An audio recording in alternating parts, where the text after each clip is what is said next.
साथियों, जय ज्योति, जय भीम, जय मंडल, जय जोहार, जय भारत, जय संविधान और जय कांसीराम।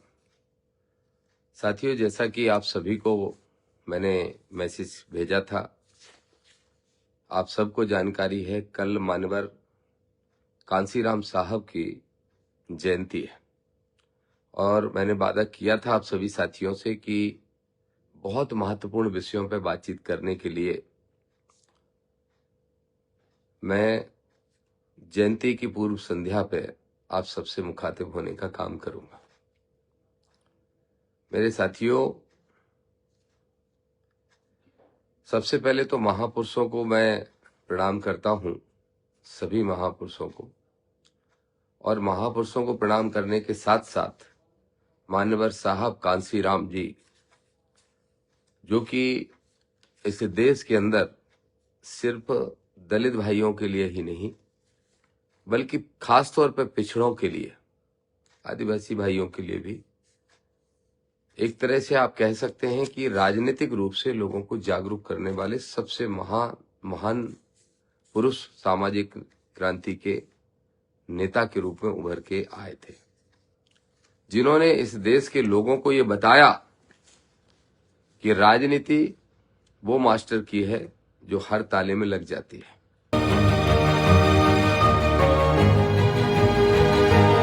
मोहन यादव जी आपसे फिर कह रहे हैं, यादव समाज के हो, मेरी बिरादरी के हो, मेरे वर्ग के हो और बहुजन वर्ग के हो, बहुजन समाज के हो, जो मान्यवर साहब ने बहुजन समाज बनाया है, उस नाते सलाह दे रहे हैं।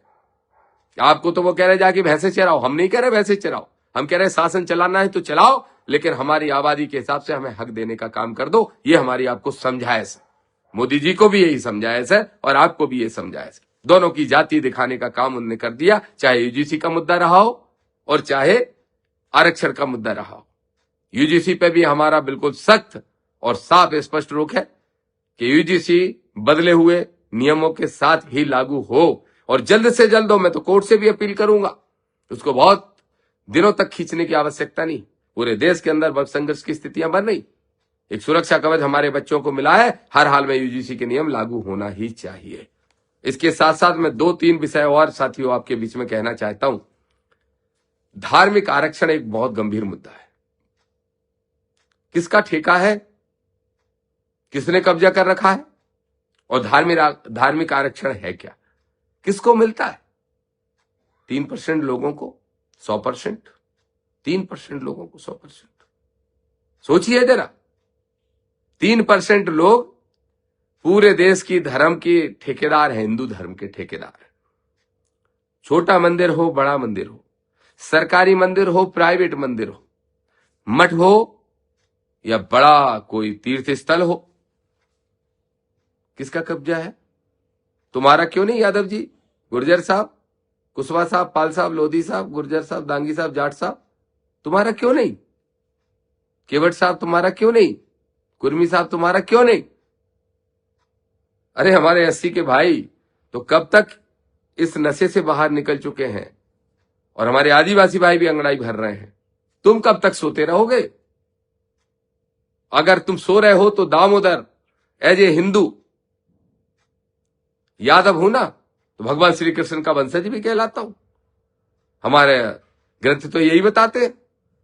तो उस नाते दामोदर यादव की ये मांग है प्रदेश की सरकार से, मोहन यादव जी एक ही ढंग का काम कर दो, स्टालिन की तरह। जितने भी धर्मस्व विभाग में मंदिर रजिस्टर्ड हैं, उनमें संख्या के अनुपात में हमारे पुजारी बनाने का काम कर दो। हिंदू है ना हम, यादव है ना, कृष्ण वंशज हो ना मोहन यादव जी, कर दो। ये हमारी पहली मांग है। धार्मिक आरक्षण दो हमें। अगर हम हिंदू हैं, मानते हो हमको हिंदू, तो धार्मिक आरक्षण देने का काम करो। मोदी जी, देश में 4 शंकराचार्य बनते, राम के जाति का तक नहीं बन पाया भगवान श्री राम ने जिसमें जन्म लिया था, और क्षत्रिय लाठी लेके घूमते रहते, हम ऐसा नहीं कर देंगे, हम वैसा नहीं कर देंगे। अरे क्षत्रियो, क्या लठैथी बनने के लिए हो?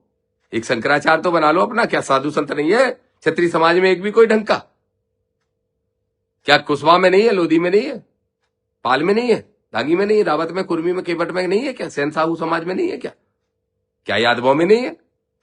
मैं बता सकता हूं नाम, और इसको लेके भी हम दिल्ली में जंतर मंतर पर धरना देंगे। अब लोग कुछ बोल रहे हैं कि दामोदर जी तो शंकराचार्यों का तक हिस्सा बंटवा रहे। क्यों नहीं भाई, मेरे 4 शंकराचार्य बनते हैं, और हिंदू होने के नाते हमारा ये राइट बनता है कि हर वर्ग के आदमी को धार्मिक भी बराबरी का हक मिले। तो पुजारी भी हमारी संख्या के अनुपात में बनाओ, और संख्या के अनुपात में शंकराचार्य बनाने का काम करो। हिंदू धर्म में तो सबसे बड़ी पदवी शंकराचार्य की होती है, तो शंकराचार्य बनाने का काम करो, बना दो। एक एससी का, एक एसटी का, एक ओबीसी का, और एक जनरल वर्ग का।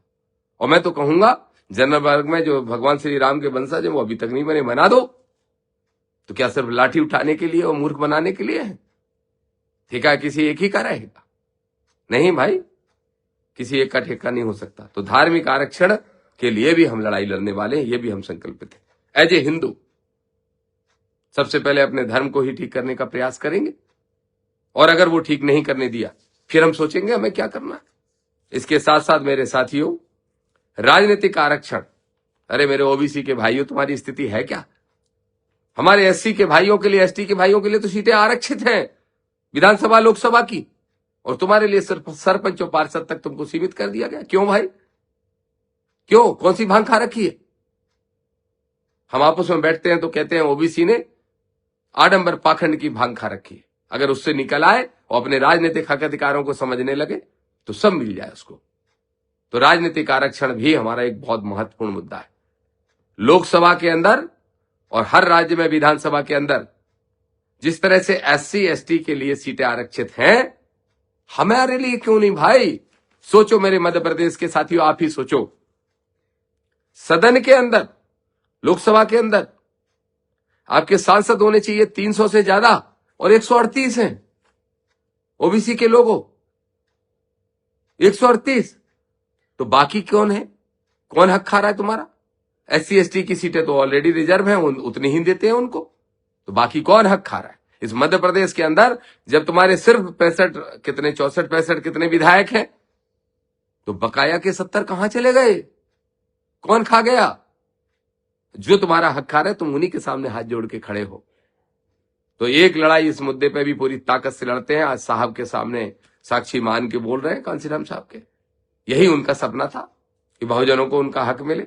हर हाल में लड़ेंगे मेरे भाइयों, हर हाल में। एससी एसटी के भाइयों की, भाई बहनों की तरह ओबीसी के भाई बहनों को भी राजनीतिक आरक्षण दिलाने का काम करेंगे। एक और बात करूंगा, पाखंड और आडंबर के खिलाफ जो हमने जंग छेड़ी है, उसको भी अंजाम तक पहुंचाए बिना खत्म नहीं होने देंगे, बिल्कुल भी नहीं होने देंगे। हमारे साथी पूर्व विधायक चंदला के आरडी प्रजापति जी लगे, और भी हमारे बहुत सारे साथी आडंबर पाखंड के खिलाफ लड़ रहे हैं। लेकिन साथियों, एक दिन था जब धीरेन्द्र शास्त्री एक यात्रा निकाल रहे थे, और पूरी तरह से गैर संवैधानिक यात्रा थी।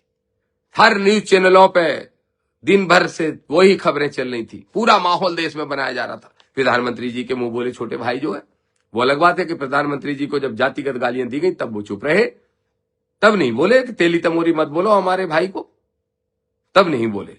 तो जब वो गैर संवैधानिक यात्रा निकाल रहे थे तो आपका भाई दामोदर ही लड़ा, और अकेले गालियां खाई 1 हफ्ते तक, 10 दिन तक, 15 दिन तक। पर मुझे उम्मीद थी कि मानवर साहब कांसीराम के प्रयास बेकार नहीं जाएंगे, जग गए हैं बहुजन। और एससी के भाई तो आके जय भीम बोलते ही थे, लेकिन धीरे धीरे फिर ओबीसी के भाइयों की एंट्री हुई, और आज स्थिति यह है कि 80 नहीं 90% से अधिक लोग आडंबर पाखंड के खिलाफ आवाज उठाने का काम कर रहे हैं। ये आपके भाई की नहीं, आप सबकी सफलता है।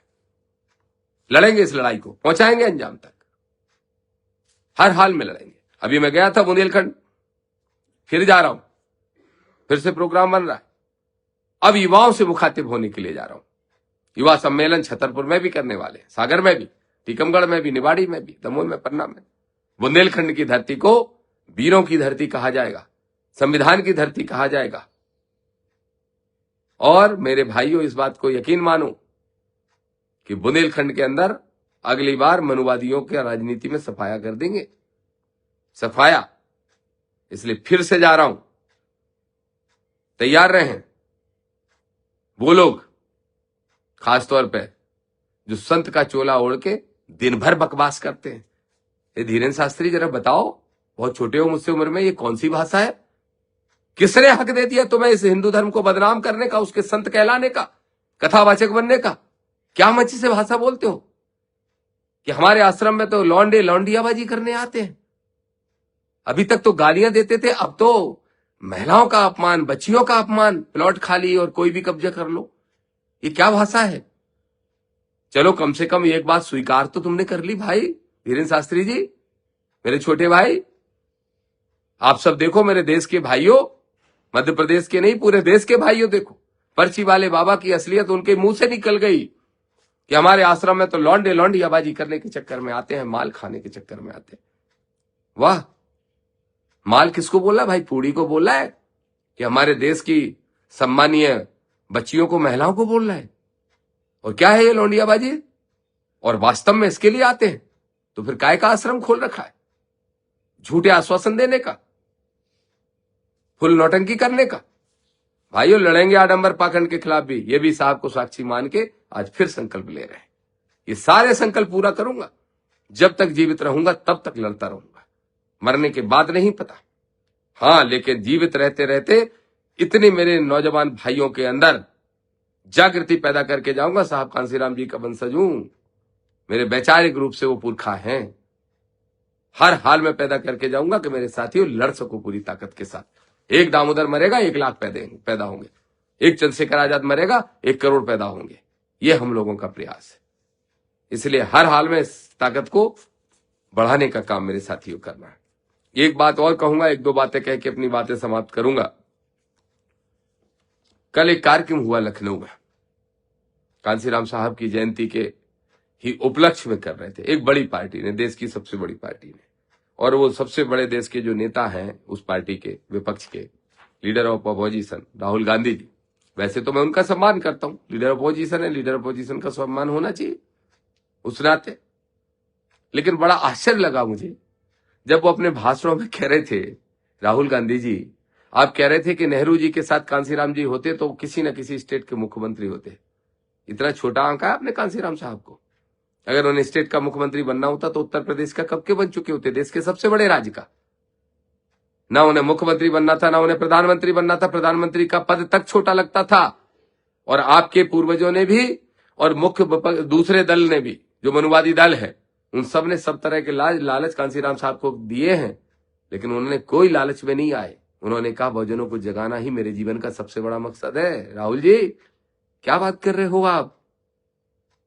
हमारी आपसे कोई लड़ाई नहीं, लेकिन फिर भी हम ये कहेंगे कि जब मान्यवर महापुरुषों के बारे में बोला करें तो थोड़ा पढ़ाई कर लिया करें, अध्ययन कर लिया करें, अपने चापलूसों से बाहर निकल के।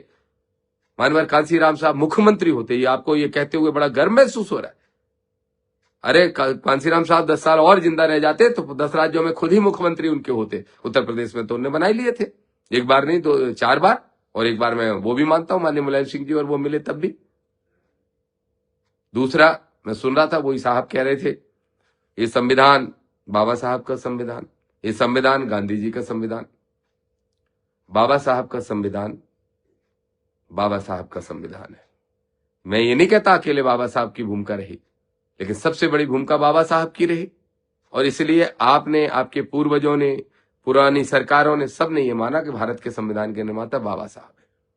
और क्षमा करना, आप जैसी बात कर रहे हैं कि कांसीराम साहब होते तो मुख्यमंत्री होते नेहरू जी के समय, तो आदरणीय नेहरू जी का मैं सम्मान करता हूं, लेकिन एक सवाल जरूर आपसे है और आप भी जानकारी करेक्ट करना, आपने कितने एससी के मुख्यमंत्री बना दिए थे? कांग्रेस के टाइम पे तो सिर्फ मनुवादी ही मुख्यमंत्री हुआ करते थे, एक आध जगह सामंतवादी। तो ये सब बातें आज कहने में कोई फायदा नहीं है, जग चुके हैं मानवर कांसीराम साहब के प्रयास से। एससी के लोग तो जाग ही गए थे, अब ओबीसी के भी जग रहे हैं। और आप सोच रहे हो वो ओबीसी के लोग अब आपकी बातों में आ जाएंगे। भले ही आ जाए या नहीं आ जाए वो अलग विषय है, लेकिन आपको ये जानकारी करेक्ट करना चाहिए। मैं आपको स्पष्ट तौर पर कहना चाहता हूं, आदरणीय इस देश के जो राष्ट्रपिता कहलाए गांधी जी, महात्मा गांधी जी, उनके और बाबा साहब के विचारों के बीच में बहुत सारे मुद्दों पे भिन्नताएं थी, मतभेद थे, असहमतियां थी। असहमतियां शब्द सही होगा, और असहमतियां थी इसलिए तो बाबा साहब को कांग्रेस छोड़नी पड़ी। अगर मनुवाद का पोषक कोई होता, वहां से नहीं हो रहा होता, मनुवाद का संरक्षण नहीं हो रहा होता, संविधान की बात हो रही होती, राष्ट्रहित की बात हो रही होती, गैर बराबरी को खत्म करने की बात हो रही होती, तो बाबा साहब कभी कांग्रेस नहीं छोड़ते, अलग से दल नहीं बनाते। जैसा उनके धर्म के साथ धर्म में उनको महसूस हुआ, ऐसा उससे भी ज्यादा उनको कांग्रेस के अंदर महसूस हुआ। तो इसलिए बरगलाने का काम ना करें। हमारे साथी सब जग गए, हालांकि हमें इसकी परवाह नहीं, जो आपको बोलना है सो बोलते रहिए। बेहतर होगा कि आप वो कौन सी फाइल है अमेरिका वाली, इन सब पे बोले और सदन के अंदर ताकत से लड़े और बैठे। मैं तो आपसे कहूंगा पीएम के यहां जाके धरना देके बैठना चाहिए आपको इतने गंभीर मुद्दों पे, क्योंकि आप राष्ट्रीय स्तर पे, भारत के राष्ट्रीय स्तर पे कहा जाए तो आप नेता प्रतिपक्ष हो, इसलिए आपकी ड्यूटी बनती है उस पर लड़े। लेकिन कांसीराम साहब के फॉलोवर्स हो, बाबा साहब के फॉलोवर्स हो, वो जागरूक हो गए। आप अनावश्यक ऊर्जा अपनी खराब ना करें, बस इतनी मेरी सलाह है। एक बात और मैं कहूंगा, सोनम वांगचुक जी की रिहाई हुई है। सोनम वांगचुक जिसने इस देश के लिए सब कुछ किया, पूरा जीवन लगा दिया, साइंटिस्ट भी हैं, देश प्रेमी भी हैं, समाज सेवी भी हैं, निस्वार्थ भाव से काम करने वाला है, जिनके ऊपर 3 इडियट जैसी मूवीज बनी हैं और बहुत सारी उनके चर्चाएं हुई हैं। मैं खुद वो देख के आया हूं, वो सारी जगहें, उनके कई आविष्कारों के बारे में सुनना, जगह जगह सामाजिक स्तर पे उनका स्वीकारता, सम्मान, उनको जिस तरीके से भारत की सरकार ने, वर्तमान की सरकार ने डाल दिया था कैद करके, वो बहुत ही निंदनीय कृत्य था। अब उनकी रिहाई हुई है, मैं उनको तो बधाई देता ही हूं कि वो निकल के आए, लेकिन अपेक्षा करता हूं कि वो वापस से अपने वही सब काम करेंगे, किसी भी तरीके से डगेंगे नहीं। उन जैसे मैं वो जीवित रहते महापुरुष बन चुके हैं जो हमारे इन सब महापुरुषों की श्रेणी में आएंगे।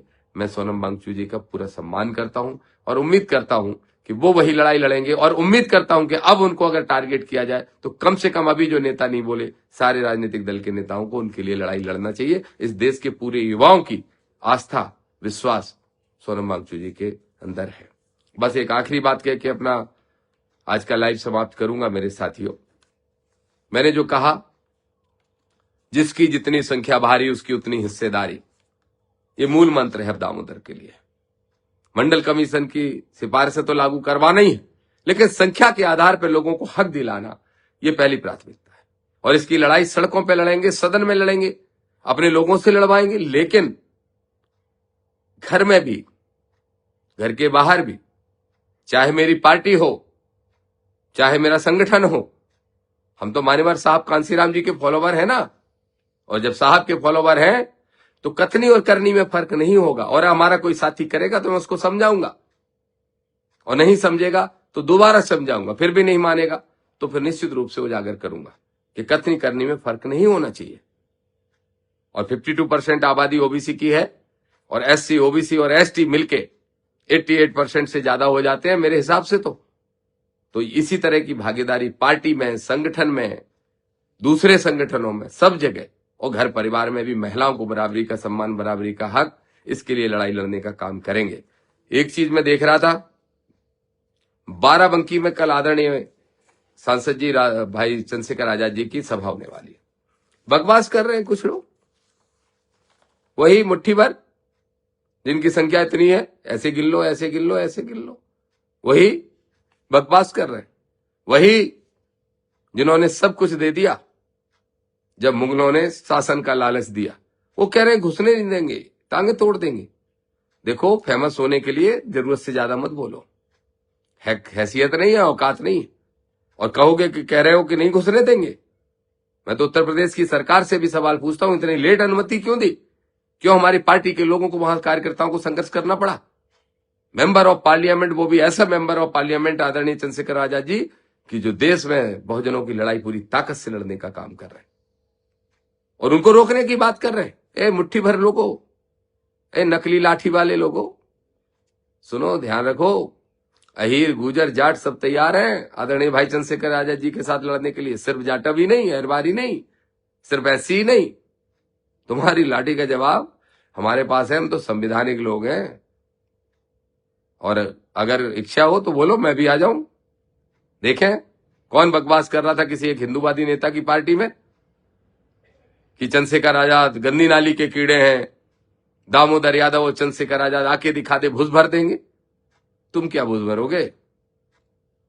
तुम दूसरों के सामने मुर्गा बनते आए हो।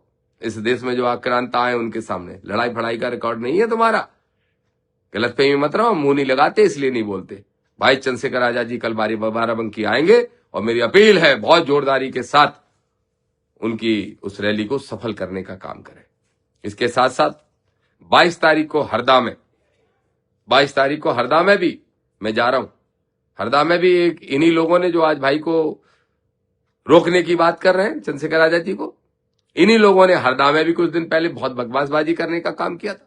वहां बहुजन मूवमेंट के सारे साथी SC ST OBC मिलके नीली पीली क्रांति करने के साथ साथ वो बात कर रहे हैं कि हमें इन मनुवादियों का, सामंतशाहियों का जवाब देना है और हर हाल में हरदा की धरती को संविधान की धरती बनाने का काम करना है। मैं 22 को आ रहा हूं मेरे साथियों, पूरी ताकत के साथ तैयारी करिए। हम 22 को वहां मिलेंगे और संवैधानिक तरीके से सभा करते हुए, गैर संवैधानिक भाषा नहीं बोलेंगे, संवैधानिक तरीके से सभा करते हुए संदेश देने का काम करेंगे कि इनके मंसूबे कभी सफल नहीं होने देंगे, न मनुवादियों के, न सामंतवादियों के। तो कल की बाराबंकी की रैली को सफल करिए, 22 को हरदा की रैली को सफल करिए और हर हाल में पुनः ये कहते हुए कि मानवर साहब कांसीराम जी की जयंती की पूर्व संध्या पर दामोदर यादव 2026 में 14 मार्च को ये संकल्प लेता है कि इन सारे मुद्दों को लेकर हम लड़ाई लड़ेंगे। और मुझे पूरी उम्मीद है कि मध्य प्रदेश के अंदर तो 2028 में जब विधानसभा का चुनाव आएगा उसके पहले ऐसे हालात पैदा कर देंगे कि SC ST OBC एक मुट्ठी बन के, भाई बन के बहुजन मूवमेंट के रूप में खड़ा होगा और तीनों ही वर्ग मिलके एक दूसरे की लड़ाई लड़ेंगे, एक दूसरे के दर्द को अपना दर्द समझेंगे और मध्य प्रदेश के अंदर नई राजनीतिक चेतना लाने का काम करेंगे। आप सबको बहुत सारी मंगल कामनाएं आपके जीवन के लिए और मान्यवर साहब कांसीराम जी को और हमारे सारे महापुरुषों को बहुत बहुत श्रद्धा सुमन अर्पित करता हूं, आदरांजलि देता हूं, पुष्पांजलि देता हूं और उनसे वादा करता हूं कि उनके सपनों को पूरा करने के लिए अपना पूरा जीवन लगाने का काम कर देंगे। हमारे चैनल लाइक, शेयर, सब्सक्राइब देखना मत भूलिएगा। जय भीम, जय भारत, जय संविधान, नमो बुद्धाय। धन्यवाद। चैनल आर्थिक समस्या से गुजर रहा है। अगर आप बहुजन समाज में बाबा साहेब अम्बेडकर और तथागत बुद्ध की विचारधारा को अधिक से अधिक लोगों तक पहुंचाना चाहते हैं तो हमें आर्थिक सहयोग प्रदान करें ताकि हम अपने चैनल के माध्यम से देश विदेश में समता, बंधुता, एकता और संवैधानिक अधिकारों को ज्यादा से ज्यादा लोगों तक पहुंचा सकें। आप अपनी सहायता राशि नीचे लिखे खाते में जमा करा सकते हैं। खाता धारक गौतम रत्ना, खाता संख्या 3169576865 IFSC कोड SBIN 0060336, बैंक भारतीय स्टेट बैंक। आप हमारे बैंक खाते का विवरण स्क्रीन पर भी देख सकते हैं। जय भीम, जय भीम। मैं गौतम रत्ना, गौतम फिल्म्स प्रोडक्शन में आपका स्वागत करता हूं। आप हमारे प्रोडक्शन हाउस के अंदर अपना कैरियर बना सकते हैं as a film director, as a producer and actor and actress and editor and cinematographer also. अगर आपको फिल्म से रिलेटेड कुछ भी प्रोजेक्ट आपको बनवाना है तो हमारे पास में पूरा सेटअप है जिसमें फिल्म कैमरा है, शूटिंग लाइट्स है और एडिटिंग है। सारा A to Z एक ही जगह पर आपको हमारे यहाँ पर मिल जाएगा। तो दोस्तों आप हमें कांटेक्ट कर सकते हैं हमारे नंबर्स पर 9810085714।